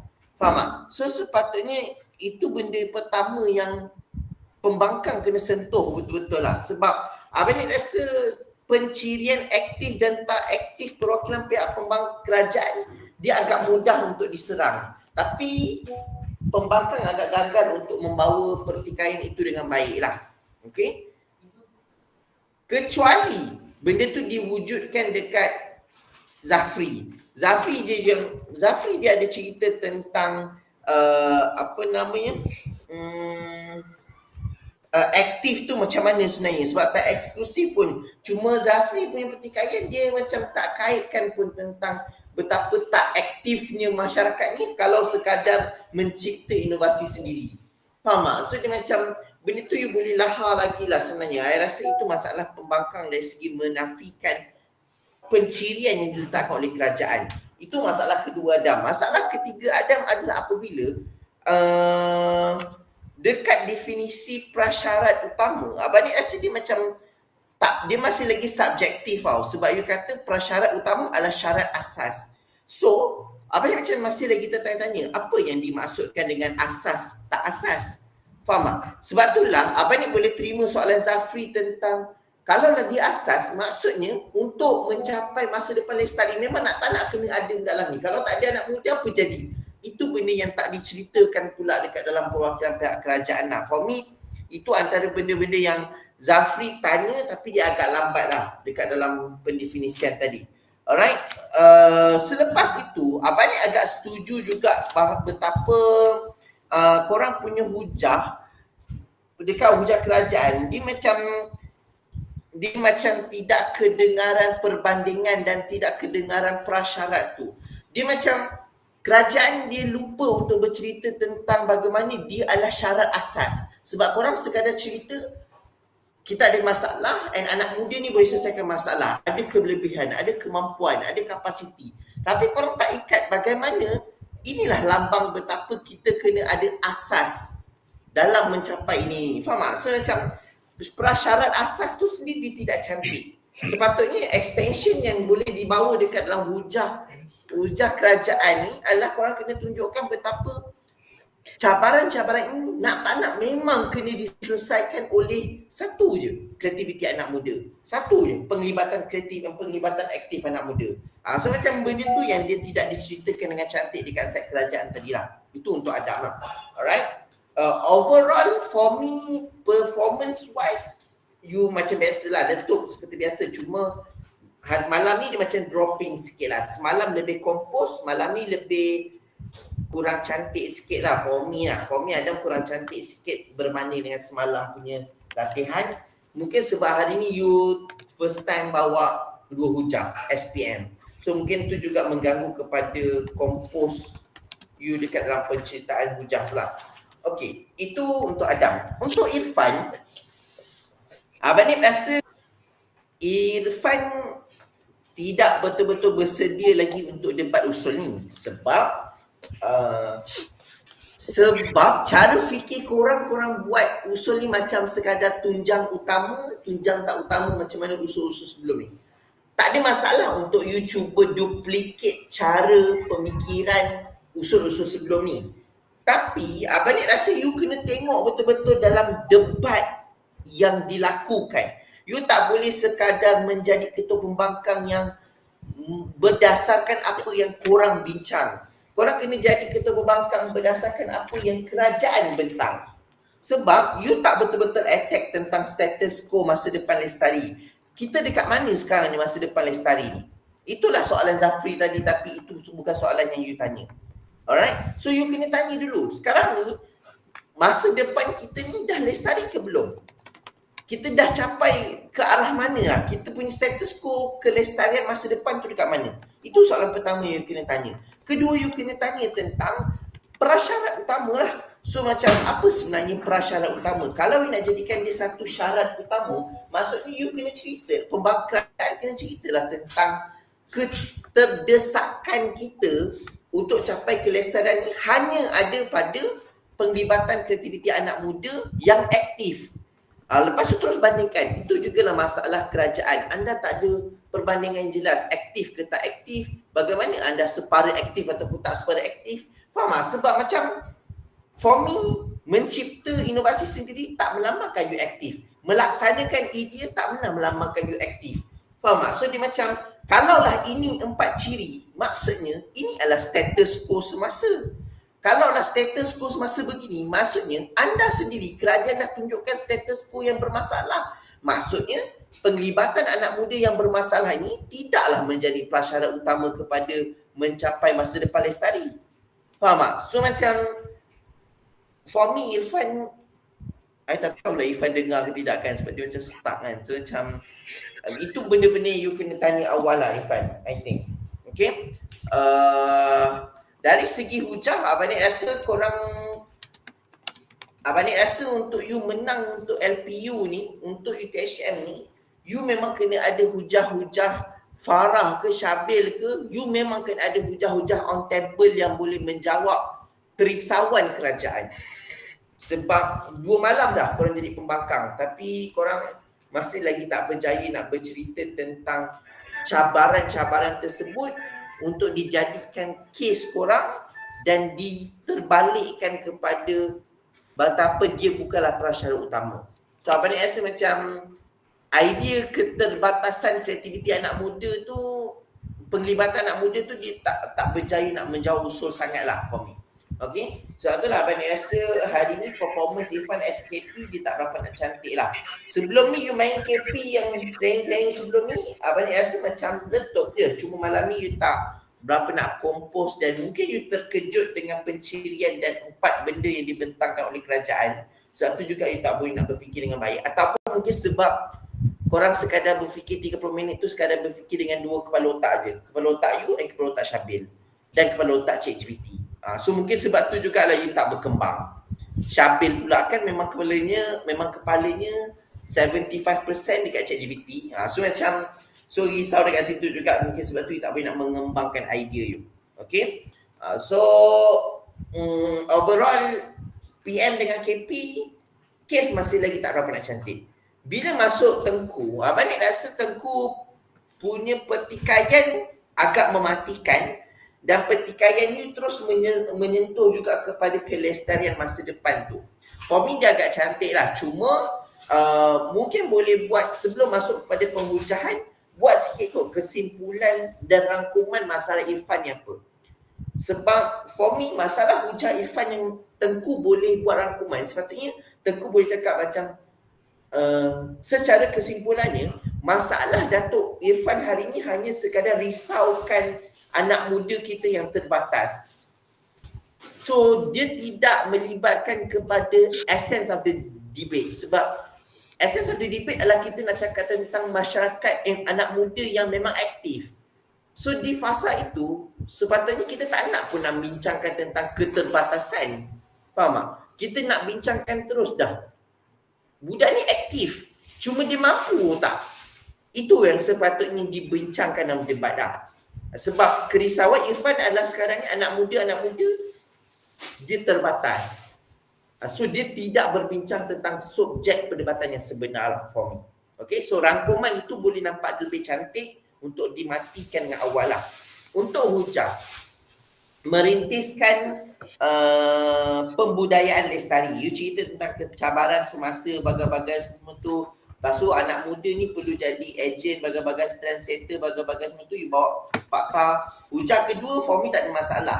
Dekat hujah ketiga, Abang Nik rasa dia macam sedikit pelik dan janggal lah. Bila mana you cerita tentang kita perlukan idea-idea fresh dekat dalam dasar, hanya ada 8% di negara yang melibatkan anak muda bagai-bagai semua tu. Lepas tu tiba-tiba Greta Thunberg, lepas tu usaha Greta Thunberg ni menjadi tekanan kepada Kesatuan Eropah untuk memberi tindakan-tindakan lain pula bagai-bagai semua tu. So apa ni macam satu, dekat mana dia menjadi dekat mana dia jadi semak dan imbang. Kedua, dekat mana daripada usaha Greta Thunberg tu, tekanan yang diberikan kepada Kesatuan Eropah itu pada akhirnya membentuk satu dasar baharu pula. So Abang ni tak nampak dekat situ dia punya, dekat situlah. And mungkin dia boleh extendkan juga kot. Tunjukkan dalam 8% negara yang hanya libatkan anak muda ni, tunjukkanlah bagaimana 92% negara-negara yang tak libatkan ni, dia masih tidak lestari. Sebabkan itulah 92% ini, kalau you bawa macam ni, you dah matikan dan pertikaian Zafri dah tak wujud dah sepatutnya. So you boleh tunjukkan 92% negara yang tak libatkan ni ada impak ni. Impak dari segi kelancaran dasar, keanjalan dasar, dari segi keberkesanan dasar, bagai-bagai semua tu. So dia nampaklah macam justru untuk memastikan dasar ini terus lestari dan tidak kelihatan gagal, cadangan kerajaan adalah untuk memantapkan anak muda aktif ini sekaligus dalam menjadi seimbang pembuatan dasar bagai-bagai semua tu. So mungkin dia akan nampak lebih cantik sikit dan nampaklah bagaimana relation dia kepada cabaran tadi tu. Alright? So tunjukkan juga bagaimana kemampuan mereka sebagai semak imbang ini boleh mendesak satu dasar yang boleh melestarikan masa depan. So mungkin dia akan nampak lebih kemas dekat situ lah. Okay. Untuk Syabil, keseluruhannya bidasan you masih lagi kurang cantik. Dia tidak melibatkan I rasa bidasan Syabil membunuh tau. Bila mana Syabil cerita tentang dekat Sabah, penglibatan masih berada dalam keadaan yang setempat dan sedikit bagai-bagai semua tu, tapi tak bagi kesan. Kalau Abang Nik jadi kini, fakta Sabah you dah sokong diorang lah. Maksudnya anda setujulah yang kita perlukan keterlibatan aktif anak muda. Sebab itulah kita perlukan penglibatan Sabah ni yang aktif supaya dia lebih berkembang. Faham tak? So dia macam, for me, bidasan Syabil untuk Sabah tadi dia macam tak membunuh apa-apa lah for me. Alright? Lepas tu, hujah 2 dan hujah ketiga you macam tidak ada apa-apa impak sebab dia macam you ambil idea usul-usul sebelum ni tapi dia tidak bincangkan tentang cabaran dan ciri-ciri yang diletakkan oleh kerajaan. Sebab itulah Abang Nik rasa macam dia nampak bijak sebab you cuba untuk menggunakan usul-usul sebelum ni sebagai bantuan, tapi dia tak bijak sebab dia tak membantu kepada you punya pertembungan dalam perdebatan. Okay? Untuk Kimi dan juga Hafiz Zafri, Kimi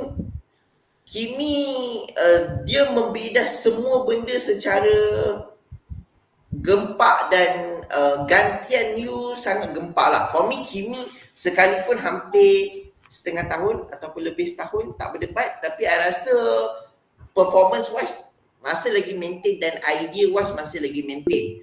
Dari segi bila mana Kimi membidas tentang kekangan tak pernah membuktikan yang dia menghalang kepada kapasiti, Kimi cantik dekat situ. And then rangkuman yang Kimi buat adalah rangkuman kepada message moral pun cantik juga. Bidasan-bidasan you sejujurnya saya rasa Kimi boleh buat lebih, boleh melahap mereka ni lebih garang dan lebih macam ni. Sebab Kimi punya bidasan dia macam baik, dia macam tidak memperbodoh-bodohkan pihak lawan. Macam itulah. So dia macam dia baik. So bidasan mati je, cuma dia boleh untuk ditajamkan dan digaramkan lagi kot dari segi bidasan hujah tu supaya boleh menterbalikkan pihak lawan dengan lebih cantik lah. Okey, untuk Zafri, personally saya suka saja dengan 3 bidasan pertikaian konsep Zafri tentang isu status quo. Puji Zafri ni bukan bermaksud Syafil boleh WhatsApp Zafri untuk bermohon-mohon nak main menggantikan masa final lah, apa benda berbagai semua tu Alright, cumanya abang ni rasa Zafri punya bidasan tentang 3 benda tu okey, cuma dia agak lambat. Satu, dia lambat. Kedua, dia tidak betul-betul menafikan tentang perbandingan aktif tak aktif tadi tu dengan prasyarat utama, dengan mencapai masa depan lestari. Dia tidak diikat dengan cantik lah. So kalau you boleh ikat 3 soalan tu kepada satu rangkuman, dia mungkin akan nampak lebih kemas. Cuma yang tak berapa nak kemasnya adalah bidasan hujah ketiga, keempat. Sebab bidasan hujah pertama macam boleh terima lagi lah bidasannya. Bila dah masuk hujah kedua, hujah ketiga, hujah keempat, bidasannya dah jadi macam hujah kedua bidasannya melompat-lompat. Hujah ketiga bidasannya adalah ejen dan pembudayaan ni adalah perkara yang berbeza. Hujah keempat, sembang dan imbang ni mereka ni hanya simbolik. Tu je yang saya dapat tangkap. So 3 bidasan hujah terakhir tu dia macam replacement memang ada. I tak nafi replacement tu ada, tapi the idea of bidasan tu sendiri tidak membunuh apa-apa pun. Faham tak? Dia macam sekadar mengguna template bidasan tidak membuktikan kualiti bidasan you bagus. Faham ke? Dia prasyarat utama lah sebagai membuat bidasan, tapi dia tidak mensyaratkan you boleh menang. Ouch! Okey, itu saja. Saya serahkan kepada Syakir dan juga Zakwan lah untuk menambah apa-apa yang perlu. Mungkin untuk makluman semua, Syakir dan Zakwan agak susah untuk decide debate malam ni. Mungkin kita boleh tengok perspektif Syakir dan Zakwan, kenapa dia agak susah untuk dibuktikan dan mencari pemenangnya. Sila Syakir dulu. Cubaan suara, boleh dengar ke suara saya? Boleh kan? Jelas. Macam yang pergulungan tadi pun sebenarnya saya yang minta juga dengan Anip sebab saya nak benda yang jelas apa sebenarnya kerajaan nak bawa dan apa sebenarnya yang pembangkang nak bawa. Okey, yang membuatkan saya rasa macam tadi sebenarnya juga kenapa macam rasa serabut tu sebab akhirnya debat tu dah tak tengok kepada isi siapa yang lebih bagus, tapi dia lebih kepada siapa yang berjaya untuk membuat peranan masing-masing dan juga membuat membuat peranan masing-masing dan siapa yang lebih macam berkait sikit dengan usul. Sebab tadi macam bila set pembangkang dia dah tak nampak sangat dah macam nak satu memang dah tak bertembung lah dengan kerajaan. So kalau nak tengok macam tu je memang kita dah tahu dah kerajaan menang. Cuma even kalau kerajaan menang pun dia macam tak dapat nak margin yang besar sebab korang sesama pasukan korang pun tengah macam bergelut dengan pembawaan korang juga sendiri. Satu saya nampak macam yang Anik kata tadi memang pembukaan konsep tu agak tak kemas. Dia macam tak ada satu penceritaan yang jelas macam mana daripada A ke B, B ke C. Dan kenapa usul tu perlu untuk dibawa mengikut korang punya perspektif in which ada cabaran dan prasyarat utama ni lah adalah satu like kunci ke arah that cabaran macam tu. Dan sebenarnya macam yang Anik kata juga yang part benda yang korang cakap tu pun dia macam hanya sekadar nak melambatkan ada idea yang banyak, tapi sebenarnya adakah betul benda tu menjawab kepada konsep prasyarat tu macam tu. Dan kalau dari segi kita kata penghujahan pun satu dari segi pemilihan fakta-fakta kes pun dia macam kalau perasan tadi Adam punya hujah satu pun tak ada fakta kes yang spesifik. Hujah kedua pun macam dah terlampau last minute sangat. Hujah Tengku je yang ada contoh-contoh yang ada spesifik, tapi itu pun kena tengok betul tak sesuai dengan kata kunci hujah yang dah dipilih tu lah. Kalau macam pembangkang tadi memang nampak agak struggle untuk perjuangkan korang punya asas bangkangan dan juga nak membuktikan hujah tu. Jadi sebab tu macam debat tadi macam kalau yang menang pun dia tak dapat margin yang besar. Kalau yang kalah pun memang sebab tak bertembung dan memang sebab performance team lawan lagi better lah macam tu. Dan mungkin untuk Tengku kalau lepas ni ada untuk penggulungan kan, mungkin penggulungan tu perlu lebih macam bentuk-bentuk apa ni yang lebih tenang. Sebab macam kan dah 4 minit yang terakhir tu kalau boleh boleh nak melahar tu, tapi mungkin lahar tu adalah waktu minit-minit yang pertama, kedua, dan minit 3-4 tu lebih kepada nak jernihkan balik supaya mesej moral akhir kenapa usaha tu ditolak dan diterima tu dapat lebih senang orang nak hadam lah macam tu. Kalau macam untuk Irfan punya gulung tadi tak nampak macam cubaan untuk merapatkan margin sebab macam mungkin struggle juga nak clarify balik apa yang dah berlaku semua. So macam secara keseluruhan ni debat malam ni kalau saya boleh compare dengan debat yang semalam, malam ni untuk perwakilan pembangkang agak merosot sedikit lah. Macam tu. Kalau dari segi kerajaan punya side saya nampak kalau bandingkan dengan yang ada yang berdebat semalam macam Adam pun hari ni performance dia agak tak sebaik semalam lah. Macam tu. So untuk Tengku dengan Kimi saya tak tahu lagi. So mungkin lepas ni korang boleh join friendly lagi baru kita boleh nak compare. Macam tu lah. So ini teknik mengikat Tengku ke? Ini cubaan ni. So baru boleh nak compare. So apa-apa pun betul macam Anik kata memang nak kena baca lagi banyak sikit kot. Macam ni korang nak construct the case tu nanti. Itu daripada start saya. Terima kasih. Zakwan sila. Cubaan suara, merdu tak suara saya? Ya Allah, sedap. Okey, Assalamualaikum dan selamat malam. Dari side saya tidak ada apa komen sangat sebab mostly memang dah disentuh. Sama kan komen je semalam. Dah disentuh oleh Hanif dan Syakir. Cuma saya ada 2 benda je yang saya nak cakap lah malam ni. Pertama, saya rasa untuk pembangkang malam ni saya belajar satu benda lah daripada tim Irfan, Syabil, Zafri dan Farah ni. Saya belajar yang sebenarnya korang memang memerlukan satu sama lain. Maksudnya bila tak ada Farah malam ni nampak tim korang macam tidak begitu stabil dari aspek persembahan dan sebagainya. So saya rasa memang benda tu mungkin sebab perbincangan tu dia jadi 2 orang dan nampaklah kalau mungkin ada 3 orang idenya mungkin akan lebih baik dan sebagainya lah. So mungkin malam ni korang boleh belajar yang macam kebersamaan dan saling mengharap antara sama lain tu sangat penting dalam debat. Itu message moral yang saya cuba sampaikan lah malam ni. Gitu. Kedua, saya nak mungkin ini satu perspektif lain lah dalam debat kan. Tadi saya tanya juga dalam grup dengan Syakir, saya kata macam usul ni keterlibatan ke atau penglibatan? Okey, sebab kalau dalam linguistik lah kan kita sentuh sikit. Linguistik dalam aspek imbuhan, kalau kita ada imbuhan peng dan an belakang, maksudnya dia melibatkan proses, faham tak? Macam maksudnya kalau usul tu penglibatan aktif, maksudnya proses seseorang itu dia aktif ke tidak.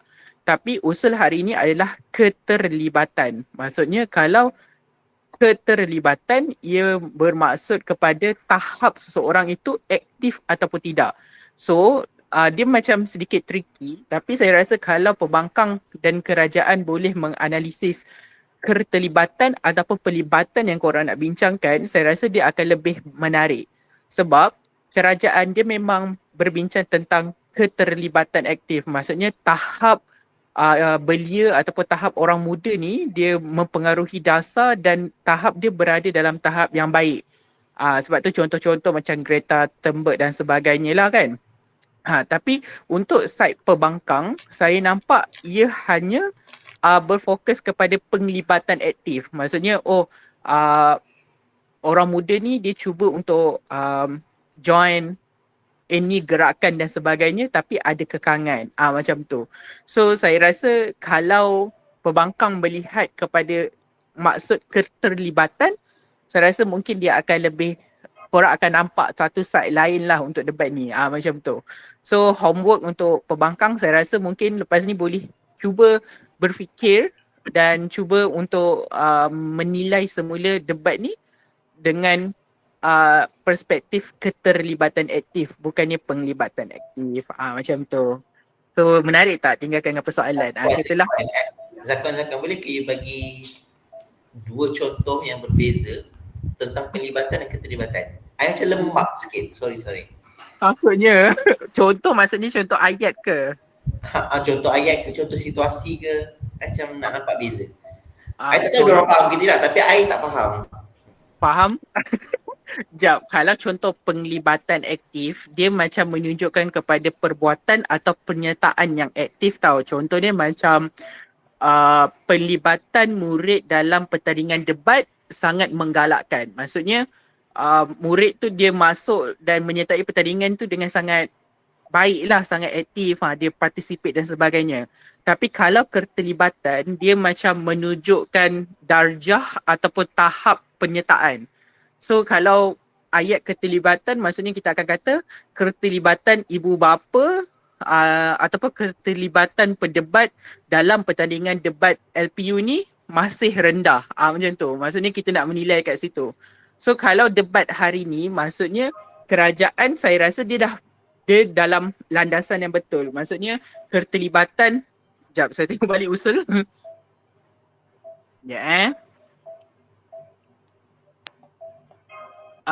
So maksudnya dalam kerajaan dia dah tunjukkanlah keterlibatan anak aktif ni dia berada tahap yang baik, sebab in the end dia macam mempengaruhi kepada dasar dan sebagainya. Cuma pembangkang saya nampak dia tidak menunjukkan yang keterlibatan aktif ni dia masih di tahap yang rendah. Macam tu, faham tak? Sebab dia hanya menunjukkan kepada pelibatan sahaja. Macam ada join ni, ada join tu, ada join ni, join tu. Macam tu. So mungkin itulah saya kata, mungkin kalau kita nilai semula aspek keterlibatan tu, dia akan mungkin ada satu perspektif menarik untuk kita bincangkan dalam debat. Macam tu. Hanif faham ke? Faham cikgu. Terima kasih Nisha. Terima kasih. Saya faham, cuma kan tak boleh ke benda tu bergerak sekali. Like keterlibatan tu aktif disebabkan penglibatan tu yang menggalakkan. Itulah saya rasa kena bincang balik betul-betul. Sebab saya pun terfikir benda ni macam waktu saya terbaring-terbaring tadi, macam usul ni macam nak. Tapi logik Syakir saya rasa betul je. Landasan yang betul. So maksudnya kena buktikan macam dari segi pembangkang dan aspek pembuktian tu lah nak kata macam bagaimana dia bergerak selari, cuma dia masih di tahap yang rendah. Faham tak maksud saya? Itulah maksudnya, betul lah kan, pembangkang dia kena tunjukkan sekalipun lah anak-anak muda yang kreatif ni dah terlibat secara aktif, tapi dia masih lagi tak mampu nak menjadi prasyarat utama. Macam itulah kan? Betul. Ataupun itu dia punya first pembuktian. The second pembuktian, like adakah dengan keterlibatan yang aktif ni sebenarnya dia lebih memburukkan masa depan tu? Yes.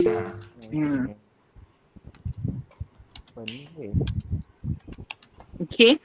So itulah mungkin dari side saya yang mungkin boleh dibincangkan semua.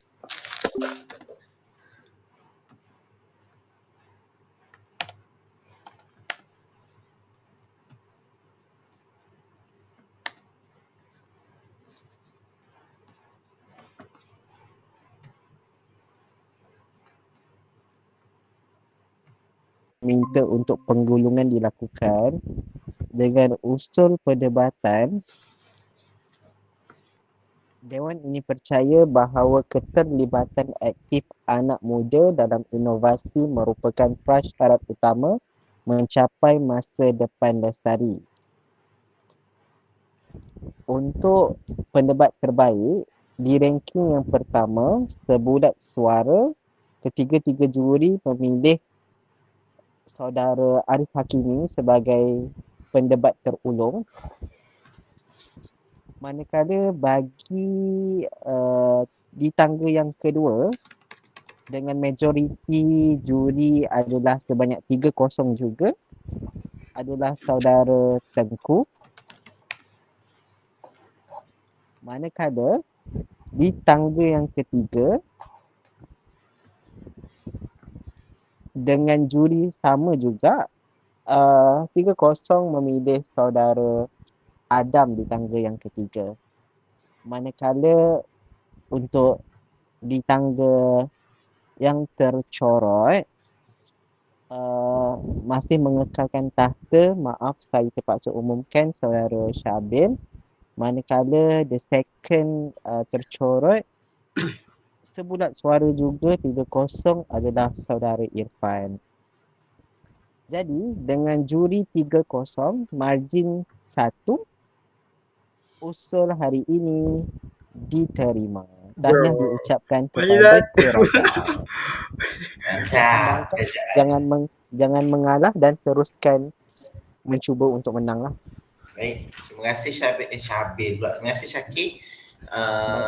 Terima kasih juga kepada Adam, Tengku dan juga Kimi. Saya harap Syabil, Irfan dan Zafri nampak perspektif-perspektif yang dibawa oleh tim Arif Hakimi ni. Okey. Kod-kod boleh untuk ambil idea tersebut untuk dimurnikan dan dijadikan asas dekat dalam korang punya kes pun mungkin dah boleh jugalah tadi isu pun. Alright, so terima kasih banyak-banyak kepada semua. Friendly seterusnya adalah pada 26 hari bulan.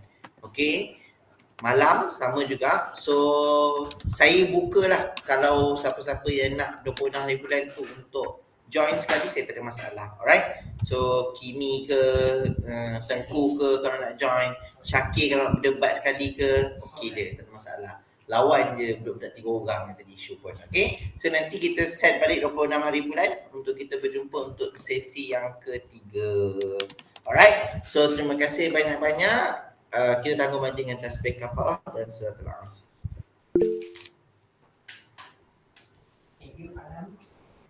Thank you Adam, thank you Kimi, thank you Tengku, thank you Syakir. Thank you Tengku, Adam, Kimi dan yang lain-lain juga. Terima kasih banyak. Terima kasih Abang Zifwan, terima kasih Abang Syakir. Terima kasih semua. Okay, thank you semua.